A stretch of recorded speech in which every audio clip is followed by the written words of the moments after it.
welcome to episode 1 of Are You Enjoying This? My name is Sophie. This is my sister Emily. Hello. This is the podcast that we have created that's about bad films, our opinions on them. We're going to read them to filth. That's what we want to do. That's the vision. Emily is the only professional here. I just have too many opinions and I'm trying to monetize them.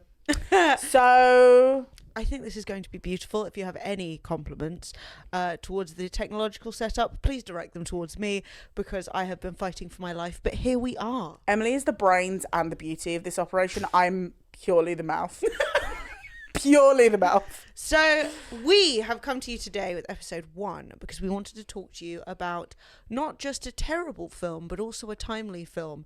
And that is Emilia Perez. An Oscar-nominated terrible film. Yeah, it's interesting to start with such a powerhouse of terror. We just experienced the horror that was watching Emilia Perez for the first time. I'd like to just say this quickly. 2 hours and 15 minutes. It was really long. I'll give some context to my relationship with films. I love them. I go to the cinema multiple times a week. I'm not often overly critical of films. This was impossible. It was honestly one of the worst things I've watched in quite a long time. I think the last thing I hated this much was a film called Don't Worry, Darling. I'm sure we'll get to it eventually, but I hated it. We're here to read the film for filth based on its skills as a film. Yes. Right? Not based on the artistic choices. Not necessarily based on its political statements, which are terrible. But other people who are very much more knowledgeable than us have covered those. So there are plenty of videos out there and conversation out there about the Mexican representation, which is apparently just diabolical. Terrible. Obviously, I'm not Mexican, so, I can't really speak on that, but it didn't feel good. I will say I was largely alluding to the opinions of one of the main actresses in it. Well, there's also a lot of criticism of the treatment of trans people. And that kind of perspective. And then, yes, Emilia Perez herself has gotten herself unfollowed by the Oscars. And Netflix have said that they're not going to fund her appearances at things now. Yes. I think there's generally quite a low bar for what people will actually stand up to. These sort of like big film production companies, these big studios. I mean, Dave Chappelle's still regularly getting funding. Yeah. The fact that Netflix has actually taken a stand about this says to the severity of it. Also maybe alludes to, other biases that these execs may have. This is the thing, is there is a lot of conversation to be had about that. However, that is also not what we're here to do today. So what I did want to say was we are aware of it. We do not condone it. Nope. Those are some bad tweets. However, that's not what we're talking about today. It's not about the various controversies. It's not even necessarily about some of the sketchier Spanish. It's more just about... We, unfortunately, are not an authority on that language in any way. Can't speak it. Did, 2 years of it at school? Oh. I don't remember any of it. Languages weren't my thing. But that is a topic that we will somewhat touch on because not touching on it at all is part of the problem, I feel. We get like that. That is... Yeah. We don't want to be those people. If you at any point want to stop for spoilers, you can, because we're going to tell the story as we go through the podcast. So when we get to the end, that will be the end. We wanted to create a podcast where you could listen along without having watched the film at that point if you didn't want to. Because it is 2 hours and 15 minutes. It's a lot of your life. It is I will say that. It is. It was an evening. I didn't enjoy it.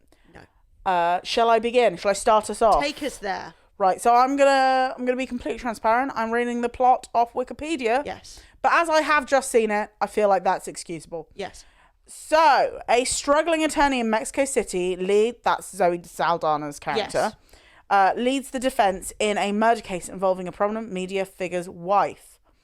Against her own conscience, Rita, Zoe Saldana, proceeds to argue that the woman died by suicide. After winning the case, Rita receives an anonymous call with a mysterious but lucrative offer. Reflecting on her discontent, she agrees to a meeting. Her client reveals to be a cartel kingpin, Juan Manitas del Monte, expresses the desire to covertly undergo gender-affirming surgery and begin a new authentic life. Or, as you might call it, sex change operation. Oh, no, it's just... The thing is, now we've watched it, the sex change operation song, it was so bad. Not the worst part of it. I don't know. It was a strange jump. Yeah. She gets off a plane and you think, oh, the bit that I've seen on Twitter, that there's going to be something that leads into it. But that's literally how it begins. Should we go back to the beginning though? Yeah.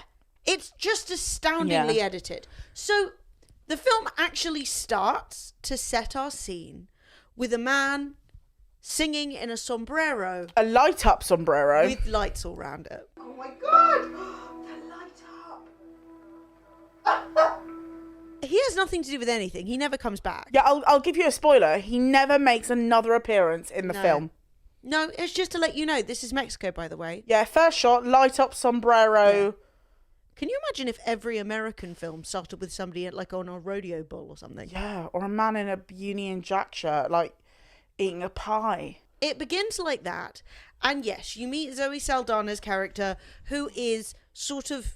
conflicted. Yes. She is writing her defense of this man. Now, they never go into details whether or not he did kill his wife. I think we're just supposed to believe, well, he's a man, he probably did it. Which is fair, because I did assume that he did. Yeah. But that's never, brought up. They just go, yes, she killed herself. And I guess you have to assume. But that's kind of part of being a defense attorney, isn't it? Yeah. Surely it's not the only time that she's defended somebody who is guilty. Yeah, and I think, look, if they're trying to portray, she's become jaded to her business, being a defense lawyer is something she no longer wants to do, that's totally fine. But when I tell you that, the first 15 minutes are almost purely sung, which I think is a really bold move, and not always necessarily a bad move, in this case, just not good. The musicality throughout the whole thing, terrible. Oh, so bad. What unnerved me was that she's singing the whole time while she's going through the office, walking through the streets. Mm-hmm. She goes into a room. There is a sort of chorus of singing cleaners. That was at 12 minutes in. You have already represented the Latin American female workforce as cleaners. As singing cleaners. And I just was like, oh, if I find that a bit bitter, I can only imagine how other people feel about that. All the way through, I was astounded by the choices that Zoe Saldana's character made. They were always the opposite of anything you should be doing. So, she does her court case, and then she goes up to a random woman that we never see her interact with before or after at the press conference and says, do you have a tampon? Yeah. So she goes, do you have a tampon? To this woman, and this woman's like, yeah, of course, babes. And but whilst the press conference is happening, and she's presumably a journalist. Yeah. So anyway, Zoe Saldana then goes into the bathroom and it cuts to her washing her hands frantically, Lady Macbeth level of washing her hands. And I'm like, girl, how did you blam that thing in? Anyway, this is already a strange beginning with our main character. And then what happens? She gets a phone call. Now, the phone call is from the sketchiest voiced, threatening sounding person I've ever heard in my life, who's like, meet me out on the street. I want to speak to you. Right? He even goes, and I'm saying he because we don't know everything yet, but they even say I know you're in the bathroom. Right? It's a threatening phone call. Super threatening. And you would be like, wow. And she's working for this well-known man who's literally just murdered her wife. Femicide is on her mind. His wife, not her wife. Oh, sorry. His wife, his wife. Sorry, that is very confusing. No, this man has killed his own wife. She's defended it. You'd think that, threat to women might be on her mind. But no, she decides. In fact, she even sings a song about, well, what's the worst that could happen? I just sort of think this can't be a woman that has ever lived. Because I was going to say lived in Mexico, but if you get a threatening phone call in any country that's offering a meeting and some money, I'd be like, you know what? hello. I'd rather not eat. I'm Mr. Scary Voice. I know where you are right now. And I'm also offering you a sack of money to meet me on a shady street corner. And she's like, why wouldn't I go? And she goes because she's like, well, what's the harm? And immediately she is kidnapped. Like, immediately. I'm going to say from arriving at the spot to kidnapping, got to be less than 10 seconds. Yes. They just snatch her. Hood over the head, whole thing. Back of the car. And so then she is taken to meet our protagonist, Emilia Perez, who at the time is not known as Emilia Perez because she has not yet, in her eyes, completed her transition. Mm-hmm. This is pre-medical transition Emilia. Very intense. Oh, yeah. Very growlingly, sweatily, face tattooily scary. May I say one thing about Yes. the appearance of Emilia Perez pre-transition? Yeah. So they have put the actor, because that is a gender-neutral term now, the actor that is playing Emilia is the same person throughout the whole film. Mm-hmm. So at the beginning of the film, they have put prosthesis on her to give her more masculine appearance. Mm-hmm.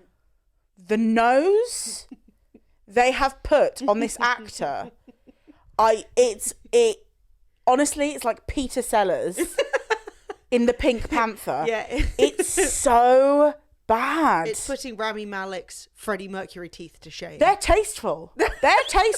This nose was like, it's just really bad. You can just see that it's not someone's actual nose.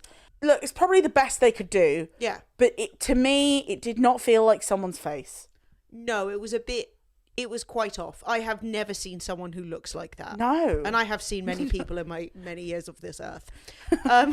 So, yeah, they meet in the car and then, or in the back of this van. And that's where the reveal happens, which is Emilia saying, I want to transition. So the confusing thing about that as well is that I'm still not 100% clear why Zoe Saldana's involved. Like, later in the story, her being a lawyer is beneficial. At this point, she's saying, I'll give you $2 million if you help me find a doctor to perform all of the possible surgeries that I could have by Thursday.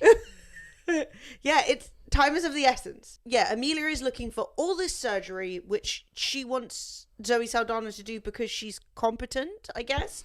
Although she knows nothing about this world or anything to do with medicine. Being a defense lawyer to consultant on transgender surgery, I don't see the connection. No. And I don't think Zoe Saldana did either. No. However, she saw 2 million and went, that's all right. I'll for have me. that. She agrees based on having been kidnapped and told, if I explain to you what's going on, you're signed up. You can't back out. Yeah. But I will give you $2 million. And despite the fact that she was just snatched from the street, she's like, sure. yeah, all right, Sounds good. Fine. Go on, yeah. tell me. What's the worst that could happen? She knows who this is, because I don't even know if we've said this clearly. The person who she is meeting, Emilia Perez, is at the time the head of a cartel. Yes, cartel kingpin. Zoe Saldana immediately recognizes. From his voice. Yeah, and is like, yep, I know who you are. Yep, I know exactly who you are. I can see you not at all through this bag, but I know that. And proceeds to read out his rap sheet, hit list, whatever's going on. Zoe agrees, or Rita agrees. Yeah, sure. I'll hear it. Let's do it. And then is informed by Emilia, like, hey, I'm trans. I want to medically, surgically transition to live full-time as a woman. And Rita is obviously a little surprised, which is valid, and says, well, you know, what have you already done? Have you, and she... I forgot about this bit. Yeah. I've actually basically been on estrogen and, you know, been on hormones for the last 2 years. And then off camera, whoosh, pulls up her top. flashes Rita. Did she just whip her tits out? Gets her baps out for Zoe. And Zoe goes, well... Can I just give some context as well? So when you're on estrogen, you naturally build up more breast tissue. What they were flashing, I don't believe was just naturally grown breasts. Yeah.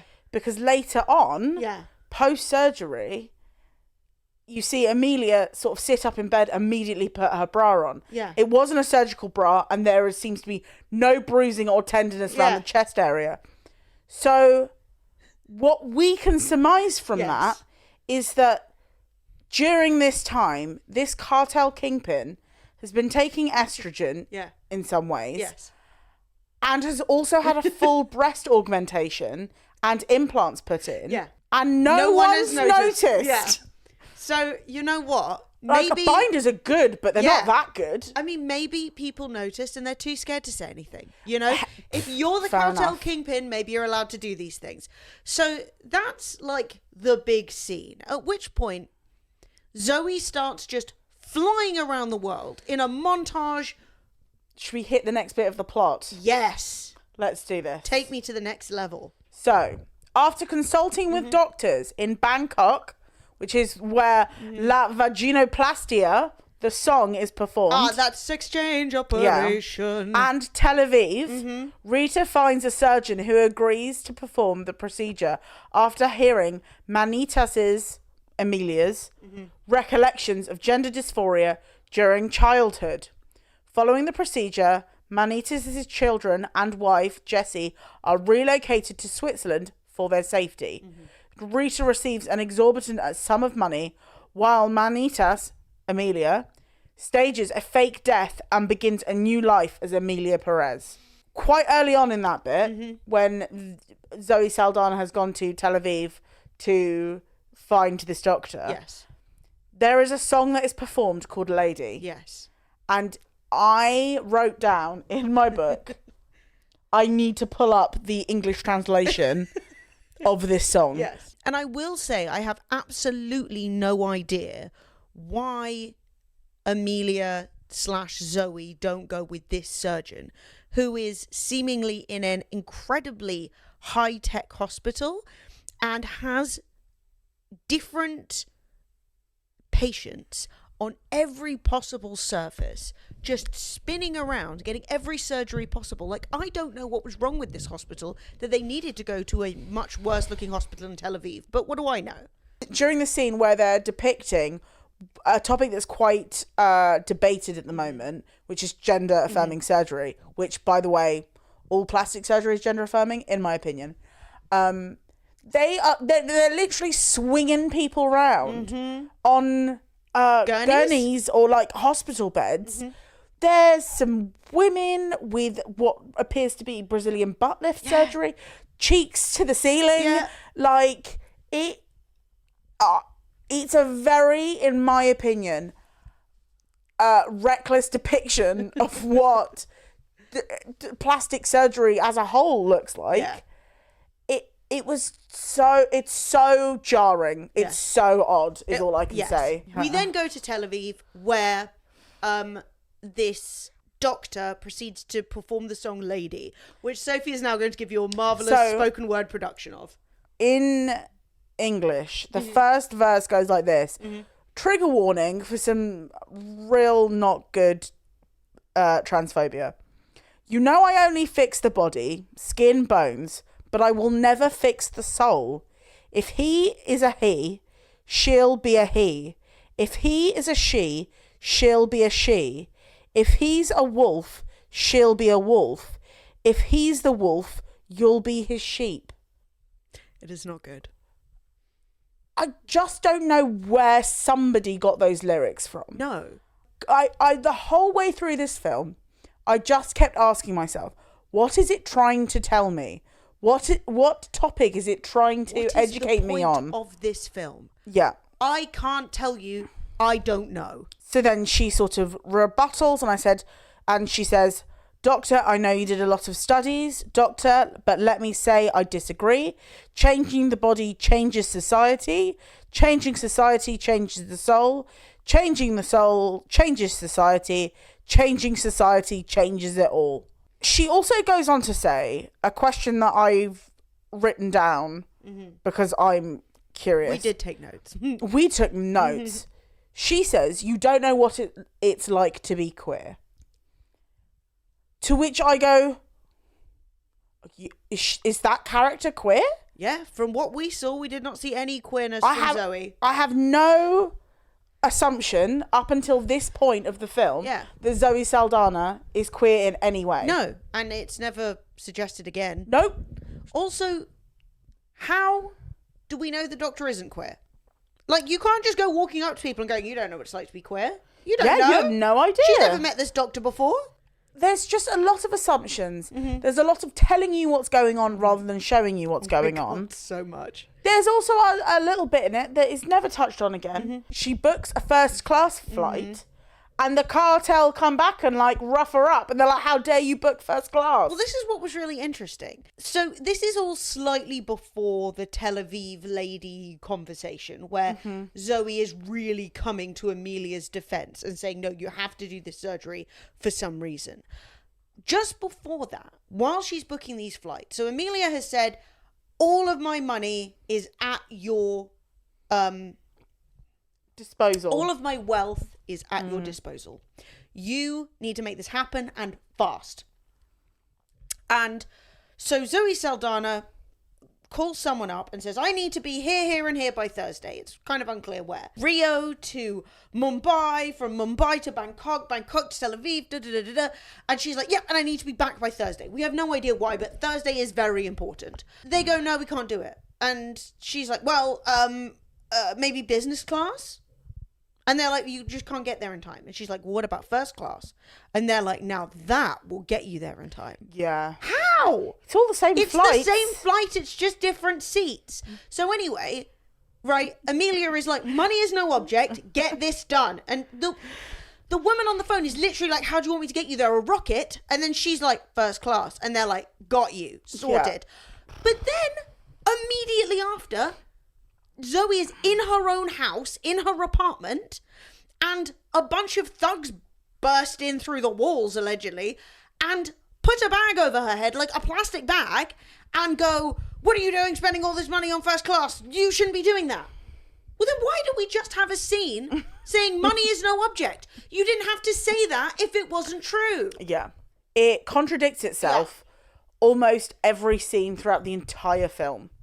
None of it makes any sense together. It's like you have written a film by committee. Yes. But no one was allowed to know what anyone else was writing. Do you remember that game as a kid where you draw the head of an animal and then someone would draw the neck? Yes. And you'd fold the paper over. It was like that. And then you just get this insane zebra giraffe lion contraption. Yeah. That was Emilia Perez. On roller skates. With a jetpack. Singing roller skates and a jetpack. Oh, God, the singing. I will say as well, particularly the Doctor, during the performance of the song Lady, I don't think that man has ever sung Happy Birthday. And the singing is by and large terrible. No tone. Yeah. At all. No. I will say... Flatter than a pancake. The singing across the board is really poor. Yeah. If you think Russell Crowe in Les Mis is bad, it's that. It's giving Piers Brosnan in Mamma Mia, another terrible film. So bad. It's not good. And I don't know why they decided to make this a musical when the musical book, terrible. The actors can't really sing. No. The musical performances add nothing. No. Honestly, they could cut them all. Selena Gomez has been found with her back broken, carrying the musical performances of this film. Yeah, and that's only because she can dance quite well. She's also a singer. She didn't sound very good. Well, she's sounding better than the rest of them. Oh, yeah. You know Selena Gomez is a famous singer. Oh, my God. I thought you were talking about Zoe Saldana, not Selena Gomez. You blooming woman. No, I actually realised that about halfway through. When Selena Gomez sings, I was like, why have you not been singing before? Yeah, honestly. Let the woman sing. So Zoe Saldana comes to Emilia's defence. Yeah. Why? All that Emilia has done at this point is kidnap her twice. Yes. I don't understand why she's like, you don't get it. You don't know what it's like to be trans. And I'm like, what? Neither do you. There is a scene that happens a little bit later, which isn't that important. We could probably gloss over. But Emilia really opens up about the pain of being trans, experiencing dysphoria, and feeling like your life is missing these huge parts. But that's after Zoe's already come to her defense.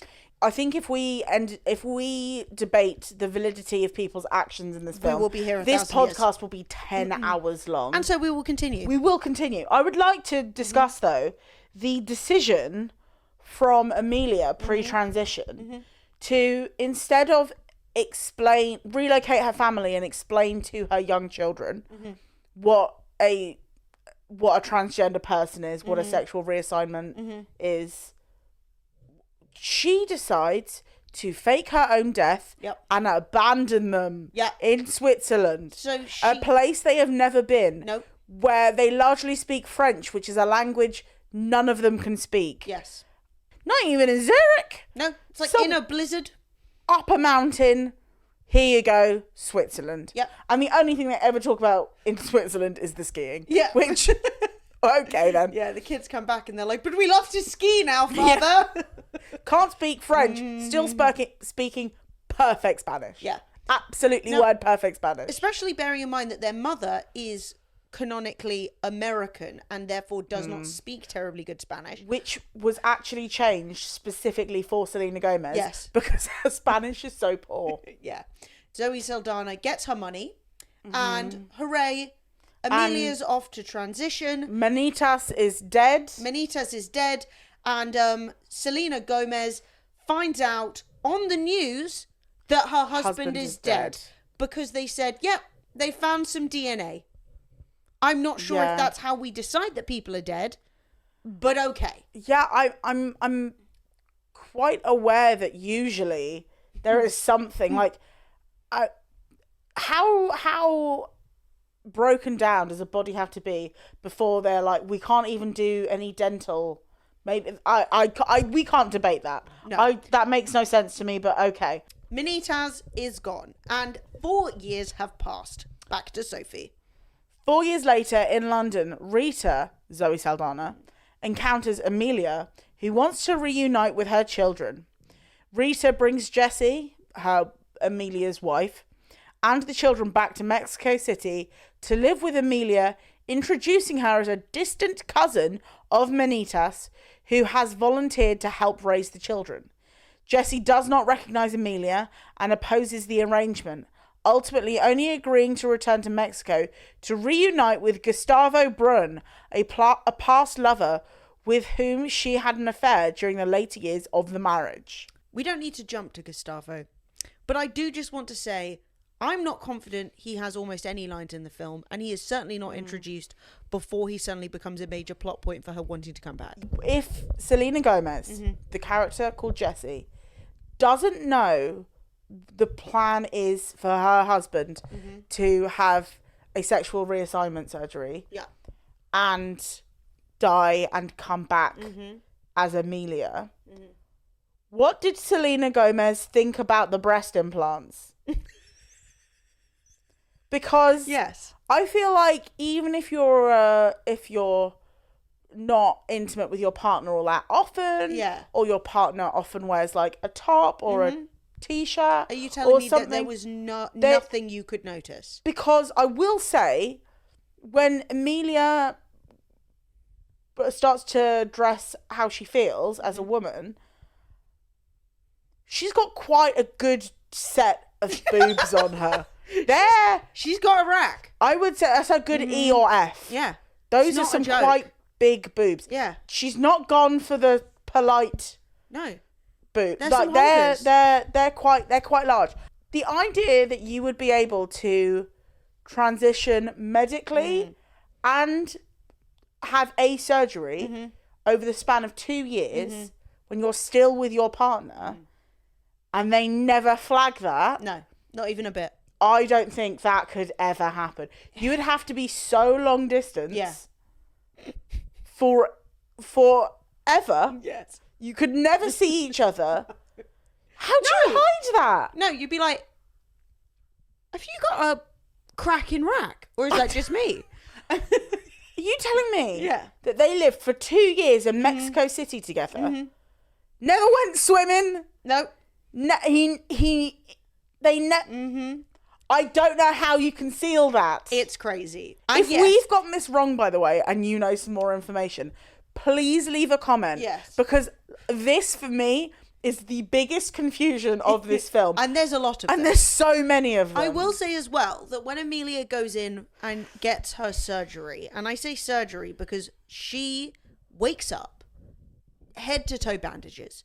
We get a bloody eyeball shot, and then she wakes up, she has a full face of bandages, I assume from FFS. She proceeds to, while her face is fully in bandage, whip up her bed sheets. Oh my gosh. And takes a selfie of her lady garden. Of her new upgraded lady garden. I can't imagine that your doctor would, under any circumstances, want to perform all the listed surgeries. FFS, which is like a full face of like rhinoplasty, facelift, probably some implants, all this different stuff, like contouring, yeah, hairline, probably, like all kinds of things at the same time as, and definitely jawline, at the same time as having your whole downstairs area reshaped. But it's fine because she's already got her boobs done, so yeah. Well, that's the thing, is like that's the only thing you don't see being done. Well, no, I mean, after she's taken the picture of her newly formed vagina, she immediately sits up on the side of the bed, can't think of a worse idea personally, and then puts on a bra. Yeah. Which, like, not a surgical bra, like a proper bra. Just a regular and bra. she does the reach around the back, which nobody can do on their first day. Nobody can do on their first day of boobs. I will say, the only thing that I found actually realistic is the fact that when we jump back in after the surgery, it's 4 years later, and I was like, yeah, babe, you'd need 4 years to recover from that amount of surgery. Another thing. Yeah. So when she wakes up from the surgery, did you notice that she is hairless like a seal? Yeah, that's how all women are naturally. So have they shaved her? Full body shave. During surgery, they have shaved her from head to toe. Her back was the smoothest thing I've ever seen. Smoother than mine, baby. Like, what has gone on? I think it's very unfair as well, because for people who don't know anything about like any kind of cosmetic surgery, let alone like having a, you know, they call it a sex change, but like, you know, having gender reassignment surgeries done, the idea that you could get it all done in one go and electrolysis or laser hair removal and everything is so unreasonable. Like, not only can most people not transition and have every possible surgery done, but you certainly can't have them all done at the same time. It's a procedure, it's a process. I will say this, Heidi Montag walked so Emilia Perez could run. Look, if you're rich, you can pretty much get whatever you want done. But there are some things that will kill you. Yes. And I think a full vaginoplasty and all of the rest that they list off. Adam's apple shaving. And she needs it all done by Thursday. What is going on Thursday that she needs to be? I don't understand. She's going to the Oscars. I have do no not idea. Understand. Truly no idea. Once the kids have moved back in with Emilia, and Jessie is also living with them, we get a interesting song from Selena Gomez where it seems to be she's communicating that she feels like a bird in a gilded cage. She feels very trapped. She was trapped by her husband, and now she's trapped by this cousin of his, which is actually just her husband with a sex change. Is in her bedroom sort of writhing around on the bed, not wanting to wake up, all of these things. And then there are two parts where she like walks into what appears to be her closet, her wardrobe, and she is transported into a sort of cyber rave exercise class.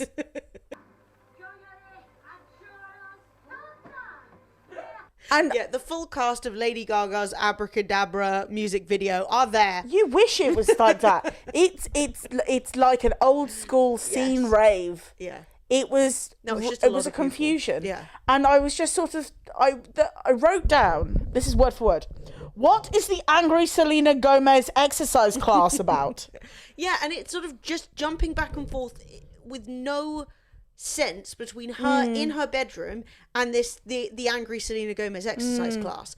And I think it's supposed to be showing that she's depressed that she's back in Mexico, but also she's back in Mexico because she wants to hook up with Gustavo, but also because she's sort of been dragged there against her will. And I'm like, you're an adult with lots of money. You don't need to go with Zoe Saldana if you don't want to. Yeah, it's confusing. So the context that I suppose maybe is helpful to know is that while she's in Switzerland, her husband set up credit cards and bank accounts for her to access. Yes. So she never needed to work. The kids were fine, set for life, all of that. So I don't know why you would leave that. No.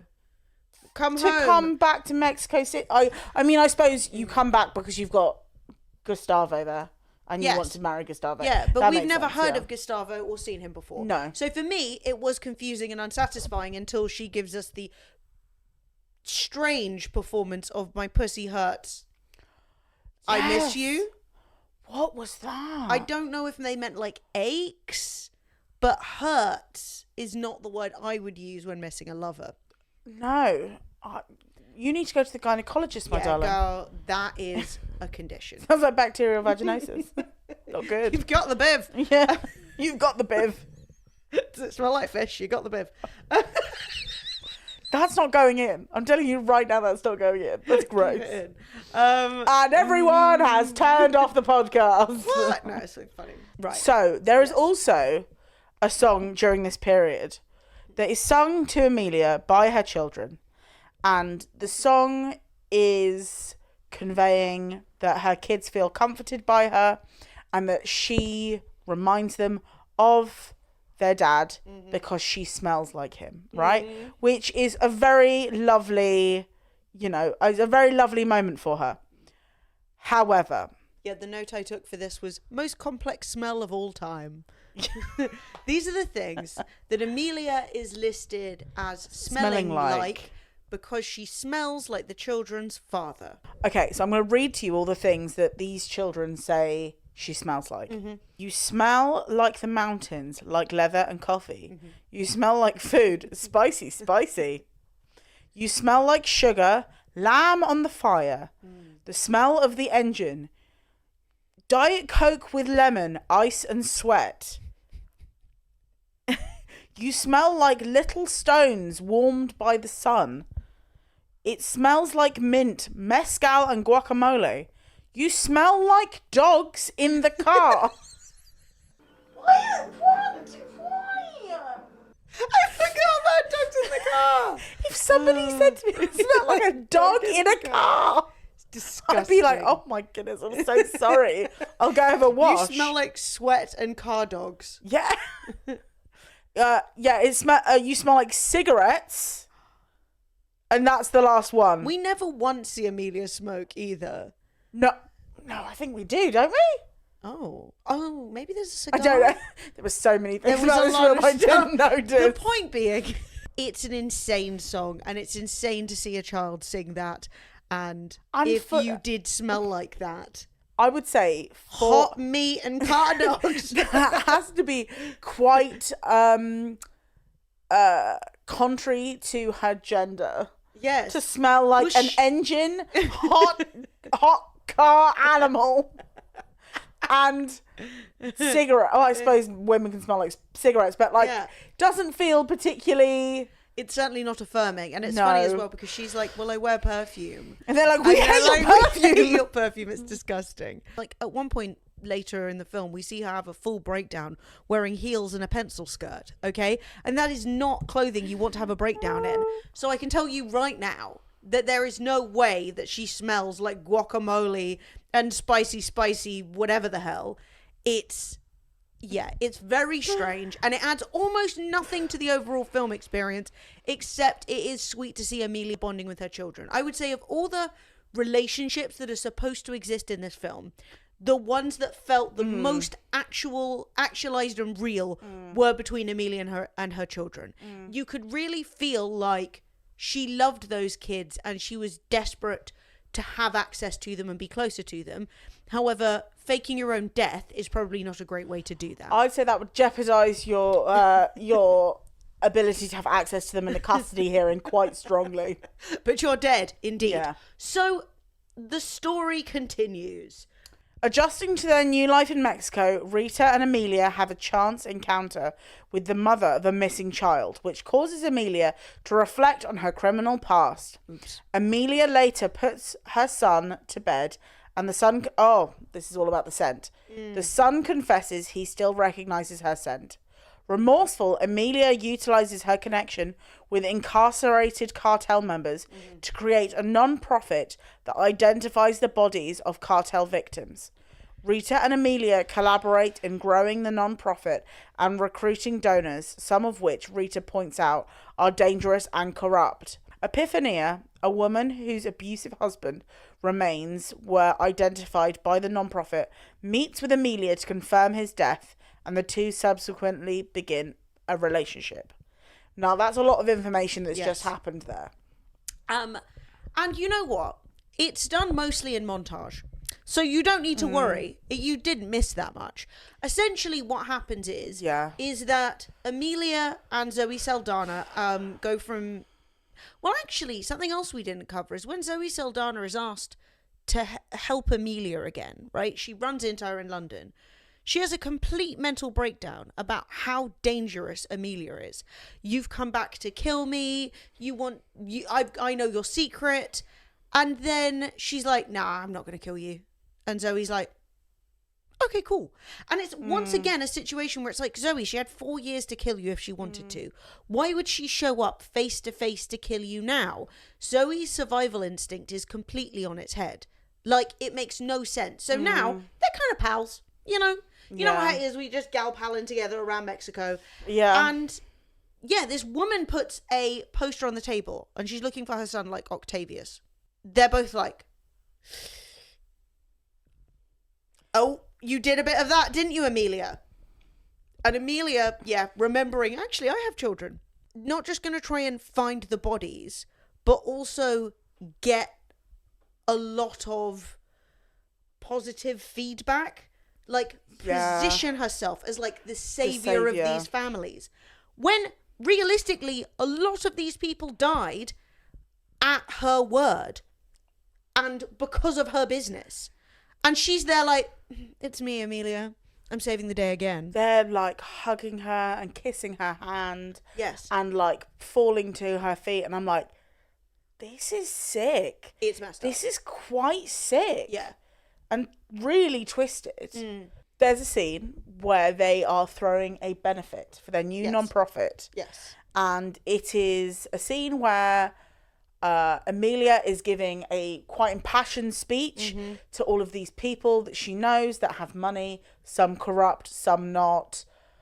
And Zoe Saldana sings over the top of it. Yes. And is sort of climbing on people, climbing on tables. Yes. Being quite sexually aggressive to some people.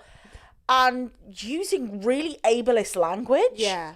I don't really want to repeat the word that was used. No, she said some stuff and I was like, what? But there's threats of putting people in wheelchairs. Yes. Which is odd because I think Zoe Saldana is supposed to be the sort of moral compass of the film.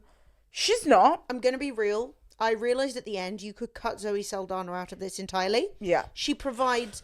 She's acting fine and performing fine. That's not the issue. Her character... Completely irrelevant. No need to be there. Irrelevant entirely. Could all be done without her. So, yeah. I think also by that point of the film where you think Emilia's changed her ways, she's trying to do good, I genuinely think the filmmakers believe that we're supposed to be on her team by that point. She's become a likable person. You know, she maybe wouldn't have been this cartel kingpin if she was able to transition when she wanted to, when she was young. She lived in a nicer society. Yeah. Look, potentially that is the truth. But they never say any of that either. But they don't communicate that to you as a viewer in any way. No. It makes me dislike her more. Yeah, and that she then becomes the saviour of all of these, like, broken and devastated families. When she's the person that ordered the deaths, largely, of all of these children. Yes. And all of these people. Yes. I understand that reuniting these people with the remains of their loved ones is an impactful and important thing to do. But maybe not killing them in the first place would have been more impactful. Like, I absolutely understand wanting to undo some of the bad that you've done in the world, but positioning yourself as this savior is an insane thing to do. Yeah, it's really distasteful and it comes across awfully. Yes. There are so many parts of this that make no sense and they just skim over it by having it in montage. So, like, how they get all this information from these cartel criminals who are in prison. But, like, she shows up, hello, I'm a lawyer. It's important that I'm a lawyer. Okay, surely they'd be less likely to speak to you as a random lawyer, but okay. And she's like, where are all these people buried? And they just go like, yeah, we chopped that guy up, we left him there, we burnt someone, they're in a hole. What happened to snitches get stitches? Everyone is talking, like, yeah. Like, it won't, admitting that they know where all these bodies are, won't in any way impact their sentence. Yeah. Like, let's say you're in prison for a murder, you're not going to go, right, there's a pit of bodies over there. There's actually another one. Yeah. Yeah. You just wouldn't. No. And you've certainly not been caught for every single thing you've ever done when you are doing murder for hire or for the cartel. It makes no sense. No one would do it. I don't understand why Zoe Saldana being a lawyer makes people go, yes, I actually chopped those babies in half and I threw them in the sea. Like, God. It's insane. We get to a point during this period of the film where this mother, what's the woman's name again? I'm going to bring it up. It's got a difficult name. Epiphania. Okay. This woman, Epiphania, comes to Emilia's office. Yes. And she has got a knife in her bag. She's got a knife. And you think, oh no, maybe Emilia, it's her time. Someone's coming to stab her or something. Why has she got a knife? I don't know. Who's going to get stabbed now? This woman arrives and says, where is my husband? Emilia turns around, immediately says, he's dead. He's in the morgue. This woman has quite a unusual emotional reaction in that she sort of starts laugh crying. And Emilia comes around to her side of the desk, puts her hand on her shoulder and says, I'm so sorry if I was too forthright. You know, this can be very difficult. And this woman, Epiphania, shares with Emilia that, no, he was awful to me. He abused me mercilessly. I have lived in fear of him coming back. And now I know he won't come back. And I'm really happy. Slay. And she even turns around to Emilia and says, I even have a knife in my bag. Yes. Right, they have a cuddle. It's all fine. There's a little bit of tension. A little face cupping. You know, it's quite a lot. And then Epiphania leaves the office. Yes. As she has descended the stairs, Emilia has one of those offices where she's got a window out onto the rest of the office. Yes. So she shouts down the stairs. Quite Les Mis as well. Very Les Mis. She shouts down the stairs to Epiphania at the bottom of them. Did you really have a knife? Yeah. And Epiphania pulls out the handle from her bag and is like, shows it to her. Yeah. At which point, Emilia pulls out a gun. Like the Glock. Like flashes the gun at her. Yeah. And I'll say it felt very Crocodile Dundee. Call that a knife. It was so odd. Yes. I don't know what possibly that... It was funny though. I liked it. It didn't further the plot. No, it was just a giggle. It was like game recognizes game. And then she says, can I see you later? Yes. And they go back to Epiphania's house. And off screen, because everything interesting happens off screen in this film. Nothing happens on screen. They bang. Good for you, Emilia. You see them the next morning in Epiphania's kitchen. Yes. And Epiphania sits on her lap and they have a little kiss. It's very sweet and nice. I actually really like them together. I felt like they had charisma. Chemistry. I felt like they had chemistry. I felt like we should have seen them on screen together more, but we didn't. Meanwhile, Jessie, Selena Gomez, for anyone that's forgotten, continues to rekindle her relationship with Gustavo and reveals to Emilia that the two plan to marry and move to the family to a new home. When Emilia refers to the children as mine and becomes physically aggressive with Jessie, Jessie flees with the children. When it says physically aggressive, she like pins her down on the bed and is like spitting in her face. It was a lot and very unnecessary. Yeah, it really was. After Emilia cuts off Jessie's allowance and threatens Gustavo into leaving Mexico, Jessie and Gustavo kidnap Emilia and demand ransom from Rita, who receives a package of a few of Emilia's severed fingers. Arriving at the destined location, Rita attempts to negotiate with Gustavo, but a shootout ensues with the security team that Rita has employed and brought to rescue Emilia. This is a huge cock-up from Emilia's side of things. Mm-hmm. She sings a very confusing song about how she is in love with her girlfriend, I guess, and how she has felt half man, half woman, half herself, half someone else. Yeah. Finally, she knows the touch of somebody who loves her that she met that day, and now she is finally whole. Yeah, I'll say, as the board certified lesbian on this podcast, it is very lesbian of them to have sex once and be in love and be immediately in the most pure love that anyone has ever experienced. No one has ever seen love like this before. Well, it's also interesting because they don't sing it together. It's just Emilia singing it on her own. Bear in mind, all we've seen is them flash weapons at each other and then have one kiss at the kitchen table, and now her whole life has been changed by this love. And also, she didn't know who she was before. She was lost in the world until this moment, which is absolutely not what we have seen from Emilia, because she's transitioned and since then has been very confident and outgoingly herself. So I don't understand where this I'm still so conflicted comes from. She transitions, gets up and is like, I'm Emilia Perez, and is set on that. Yeah. Ever since. She has one way of doing her makeup. You're not seeing her experiment with presentation. She knows what she likes to wear. We've skipped forward in time. She is far enough that she is completely solidified in her identity. But apparently we're supposed to see that she is questioning I don't know what. Yeah, we see none of that. Yes. Selena Gomez has a song with Gustavo, who, as I said, we know nothing about. He just has a moustache and a hat. Those are the things that you need to know about Gustavo. And they're at a jawline too, to be honest. It seems like they're at a karaoke bar. Yeah. Singing a song to each other. Grinding up on each other. Mostly singing a song about being trans. Yeah. The lyrics are just about being find yourself, live as a woman. And I'm what's that got to do with her? Yeah, it feels like maybe a song that Emilia was supposed to sing and then they just gave it to someone else. Selena Gomez, yeah. She frolics on home, and Emilia's always been has been a little overbearing with her anyway. She's asked some pressing questions. She's told her off for being out too late, which, bear in mind, they had obviously never met before. So suddenly they're all living together, happy families. And Selena Gomez is like, I don't know you. Why would I be telling you these things? Which I think is fair. She comes frolicking home. I'm getting married. I'm marrying Gustavo. Hat moustache. I'm marrying. Yeah, Gustavo. The combination hat moustache. I will say. Yeah. Very good jawline on the man. Award winning. My goodness, that's a jawline. Yeah.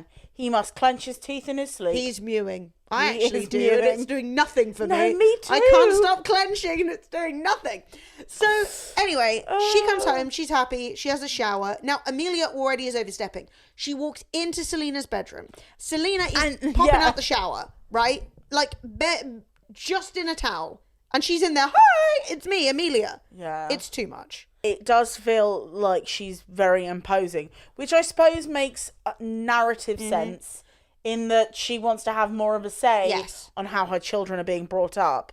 But she isn't supposed to be their father, so... You killed the father. Yeah. So you don't get to play that role. Exactly. Now, it's also confusing because I think from Selena Gomez's perspective, this is a horror story. This random woman is just drifting around scaring you, being like, where have you gone? Where have you been? I think it would be so scary from her perspective, at which point she says, I'm getting married, I'm marrying Gustavo. Emilia's like, oh, you're still seeing that guy? He's, a flop or whatever. And then proceeds to start calling him her pimp. Yeah. I don't know what that is to do with. We've never seen any aspect of pimpery or there's no implication that she was ever a sex worker or anything. Up until the point that she is kidnapped and you have the assumption that Gustavo is involved in that, you have no idea and no preconceived notion that this man is involved in crime in any way. No. I mean, I think maybe he's a bit of a bad boy. Yeah, maybe he worked with Emilia before transition. Maybe that's how they knew each other.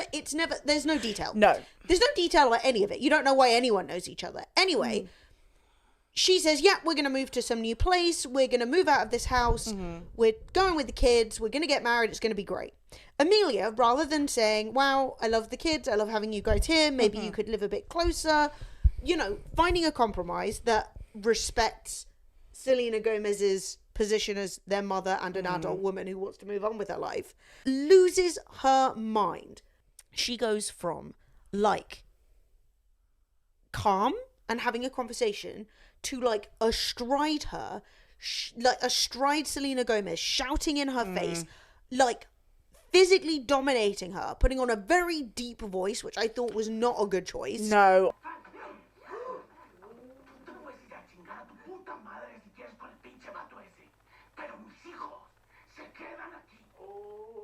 I feel like the implication that the story was trying to, or the filmmakers were trying to say from that character choice of taking on a more masculine voice was that there's still a part of her that is a man. Yeah. And I think that's kind of disgusting. I hate that. Because a woman can be angry and be a woman. Yeah.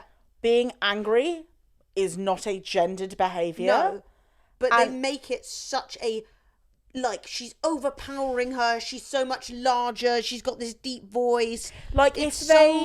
If there was I will say this, we don't actually see Emilia being a kingpin in any way. No. Before she decides to transition. No. We're just told, which is great film making.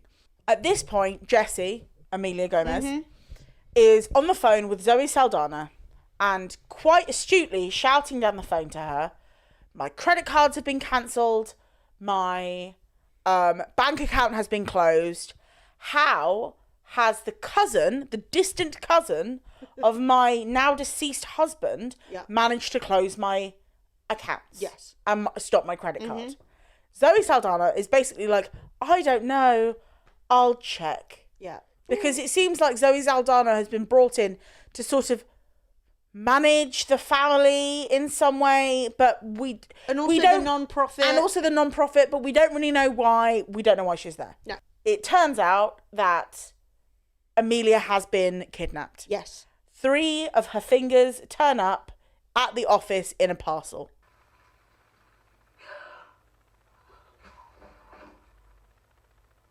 Yeah. Bad sign. So yeah, that is accompanied by a phone call. The phone call says something to the effect of, can you count? And she goes, 30 million. And they go, yes. And so there is a understanding that is the ransom to be paid for Emilia's head. Yes. Oh, there's a scene where they're gearing up for battle and you think, oh, it's going to be a really good battle moment, a big action plot point. Yeah. And they do what I can only describe as the ammunition and AK-47 version of the cup song. With Anna Kendrick. Does anybody remember that? Yeah, literally. It is the cup song with guns. Yes. And so Zoe Saldana, for some reason, goes with them. She takes this $30 million. Pesos? They said? Did they say dollars or pesos? I mean, it's a lot of money. They take $30 million, big bag of money. And they go out into the desert. I was confused why Zoe Saldana went. Given that she's just got 10 people with AK-47s, it seems like a mistake for her to be there. But as a lawyer, sometimes you're going to take a gun and go out into the desert, I guess. I suppose the person has contacted Zoe Saldana for her to pay the ransom on their behalf. So maybe the idea is... Well, they don't say this, but the idea maybe is... Yeah. You should come alone with the money and you'll get Emilia back. But they don't say that. But they don't say that at any point. No. So, at this point, they drive out into the desert, and we don't really see the guys with guns anymore. They're somewhere, I guess. They're up the hills. Zoe proceeds to walk towards the building. There's some tension and some drama and some shouting, and Emilia is obviously bleeding a lot. Like, I think she might have high blood pressure because the blood is pouring out. It's been hours later. Yeah. Her hand is still quite actively dripping with blood. Yeah. She must be on blood thinners. Yeah, things are not good. No. Arriving at the designated location, Rita attempts to negotiate with Gustavo, but a shootout ensues with the security team that Rita has employed and brought to rescue Emilia. When I say a shootout, 20, 30 seconds of a shootout? Yeah, in the dark.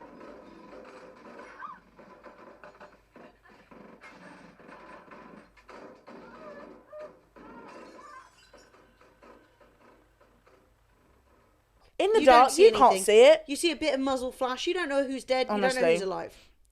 Emilia finally reveals her true identity to Jesse by recounting intimate details of their first meeting and their wedding day. Gustavo and a confused Jesse load Emilia into the trunk of Gustavo's car and drive off. But as Jesse slowly becomes to realise what has happened, she becomes guilt-ridden and orders Gustavo to pull over, holding him at gunpoint. As the two struggle for the gun, the car... Stop. We're gonna tell you what happens right at the end. Okay. It's too crazy. It is. It's too crazy. Yeah. This is basically the end of the film, but the very last beat, we're gonna tell you. Okay. I will tell you this, honestly. By this point of the film, I was willing it to end. Sophie was begging it. I was checking how long it had been because it was just truly awful. I really hate this. I'm not gonna lie to you, mate. It was so fucking bored. Well, we had a dinner break and we still had a third left, and Sophie started splitting that third into chunks and was like, "We're a third through the last third. We're nearly at the end." It's like when she gets kidnapped. I didn't know it was going to be Jesse. I thought maybe someone's found out. Maybe it's something to do with the not-for-profit digging up every corpse in Mexico. No, that's nothing to do with anything. The woman has to have about 50 locals coming at her neck. Yeah. Realistically, the amount of people that should be or could be in prison for her digging up all of these bodies. Yes. It could have been anyone. Literally, I was expecting it to be some other cartel. The other cartels, apparently she's the only dangerous cartel member because none of the other cartels have anything to say about this. No, but also they don't know it's her. So it doesn't make any sense. No. It doesn't make any sense. If there was a rumour going around, they'd set the plot that there was a rumour that actually maybe he hadn't died and he had medically transitioned and was a woman now, and you'd think, oh, well, I mean, mate, it's the thinnest veil of plot, but, you know, it could be. No, this film is the antithesis of plot and also the antithesis of tension. For the number of things that are happening. Or meaning. Yes. Or, yeah, like, not a single redeemable thing. So by the time we get to the shootout, we are begging for it to end. It looks like Emilia has been shot. We don't see it, but we cut to Emilia sort of flopped on the floor. And you think, oh my God, not only has everything else happened off screen, but she's only gone and died off screen. And then you see the house smoking. And I made a joke and said, what is that, her spirit leaving? And then it kind of was, because she proceeds to breathe in, suck in the smoke, and come back to life. She's like, my spirit. It's returned. Then she goes, Jesse, when I used to date your sister, something or other, I gave you 2 necklaces. Yes. Oh my God. When we got to that, I was like, this is painful. This was very bad. This is the worst kind of writing. And you never see her get shot. I guess she might have been shot. I don't know, because you think, oh, she's dying. You never actually see her get shot. Or anything happen to her. She just sort of goes like, I'm flopping There's now. a shot where they just show you the sort of a walk of the floor, and it's just like shell casings.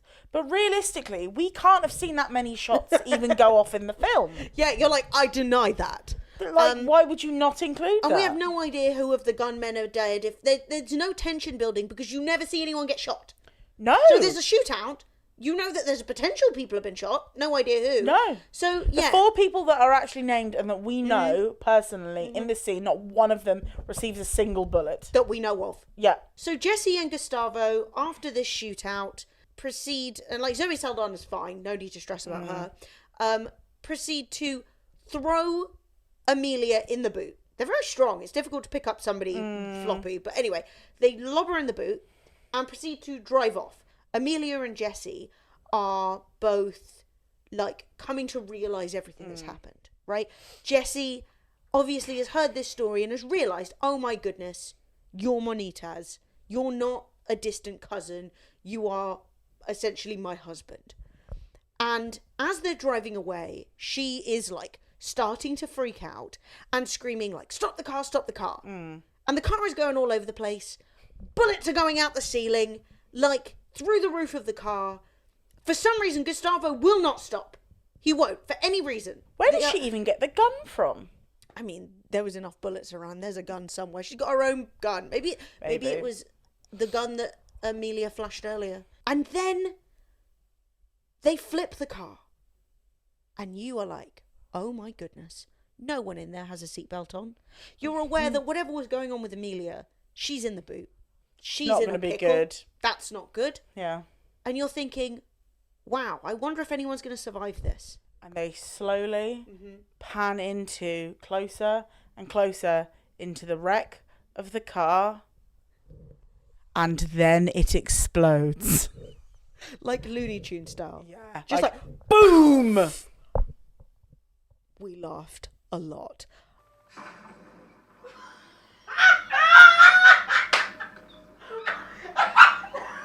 I didn't want to laugh. Funny. I wanted to be sad, okay? But you made it funny, and it's not my fault. Honestly, I just thought it was so hysterical. Like, it was the ending I wanted because everybody was so insufferable. The victims in this are the children who will now have to live with Zoe bloody Saldana For no reason. So the children now have no parents. No Everyone's parents. been vaporized. They've got no aunt because the aunt was also their father and has been vaporized. Yeah. They have to live with Zoe Saldana, who they've never met. We have never seen them on screen together. And she's like, your mother's dead. Love you. Amelia's girlfriend, who, by the way, we only saw them interact with each other like twice ever, proceeds to sing a song about how she was the lady of my bed and she drank the waters of my fountain. And this is during a sort of street procession. Yes. Where they have an effigy of Emilia dressed as a saint. Yes. And when I tell you that effigy is downright disrespectful, that is not a good effigy. If I had died and someone sculpted me and made me look that jacked up, I was straight up clapped. A clapped version. I'm already dead. Yeah. I'm already dead. Just know make me what? look nice. Yeah, you could have done a better job. So they're proceeding the Saint Emilia through the streets, presumably with her body as well, whilst her 2-day girlfriend is talking about how well Emilia was eating her pussy. I thought it was going to be about what the good that she had done for Mexico, right? She had helped all these people re-find her family, and therefore, even though part of her legacy is really bad, she had a better legacy. But no, it's about getting your waters tasted. The end. And Sombrero Man never comes back. Terrible. Terrible, terrible, terrible. That, thankfully, was the end of Emilia Perez, the film and the person. Rest in peace. Rest in peace, Emilia. Choices were made. At this point, we're going to do a high point and a low point, and we're going to rate it out of 5 stars. Ooh, 5. Okay. Take me there. My high point was there was a single moment of the film that made me laugh sincerely. And there's a moment where the cleaning staff in Emilia's house start interacting with some of the arcades machines that Emilia has bought for her children. And there seems to be some sort of a queue for the ski simulator machine. And it's hilarious and wholesome. It's the only shot of the film that I enjoyed at all. Yes. It was so funny. Yeah. The low point was the breast augmentation flashing moment. I've been transitioning for 2 years. Transitioning. Whoa! Because one, we don't flash people unless we they don't ask. flash people. And the whole film, I was just thinking about how Selena Gomez never looked directly at her husband for 2 years. Because how do you not notice that your husband has a full set of breasts? Yeah. Well, I would say my high point. Well, the thing is, now I'm just thinking about the time during, as well, with the skiing thing. Yeah. So there are some truly insane cuts in this film. Yeah. Just jump cuts to just the most insane thing you've ever seen in your life. I will say there's a moment where they jump cut to Emilia interacting with her boys on this same slalom skiing machine, and they show you what the boy is doing. And in the game, he hits a pole and absolutely dies. And I was like, wow. No one could use this game to the point that they couldn't get one piece of footage of this kid just not going face first into a barrier. However, is there a legitimate high point? I will say I actually liked the interaction between Emilia and her girlfriend. I would like to have seen them interact more, and for them to show us some love rather than tell us it. By the way, I'm in love now. Yeah. Low point, the tampon. Zoe Saldana's seen one tampon. My God. It just really set me up. Strange. I don't know what. It just bothered me. I just didn't like it. Yeah. I'm fine for that, but you just don't need to be doing it in the middle of It gave me the impression that Zoe Saldana had never, one, asked for a tampon. Yes. Or two, used a tampon. Because, girl, that was messy. That was not cute. No. I would honestly give this film, honestly, half a star. What were you feeling? I really hated it that much. You did. You were pulling your eyebrows out. It felt tiresome. Yeah. Probably a 1. You'd give it a 1. I'd probably give it a 1. I will sacrifice my hatred and give it a 1. Okay. Because whilst it did offend me, I hated it. But I'll give it a 1 for you. I'll give it a 1 for you. No, it was awful. The singing, awful. The script, nonsensical. The acting, largely diabolical. The Spanish, allegedly awful. The representation of Mexico, embarrassing. Yeah. The understanding of transness. The trans experience, not awful. At all. Honestly, name a thing. It was bad. It was so bad. What was the point? Was it about drug cartels? Was it about the fact that lots of people in Mexico are apparently corrupt? Is it about being trans? Is it about family? I couldn't tell you, because every one of those threads is started and then dies, as did Emilia. Thank the Lord. A waste of good surgery, frankly. I thought, you've been through enough. You could have lived as your own self for longer. Much money, just go chill somewhere. Also, why did they even need to go back to Mexico? I don't know. There is no reason for them to be in Mexico. That is the end of Emilia Perez, and that is the end of the first episode ever of Are You Enjoying This? I hope you enjoyed this. If you did, like, subscribe, say a comment. I don't know. Do whatever you fancy, babes. Follow us. Do all those things. Yes. And we will be back. We are aiming to upload every 2 weeks. Yeah. So we will be back with another beautiful episode. Hopefully 2 weeks from now. If you have any suggestions for us of some awful films that you'd like us to cover, send them in. We'll take suggestions. Preferably shorter than this one. Please, can we keep them under 2 hours and 15 minutes? Oh my God. Full transparency. It is 20 to 1 in the morning. Yeah, we've been through it. We started this process at 5 o'clock. So if you're currently writing a comment that says, Sophie, Emily, you look clapped, understand what you're saying. Yes, I do look clapped. It's 1 in the morning. Okay. Love ya. Bye. Bye.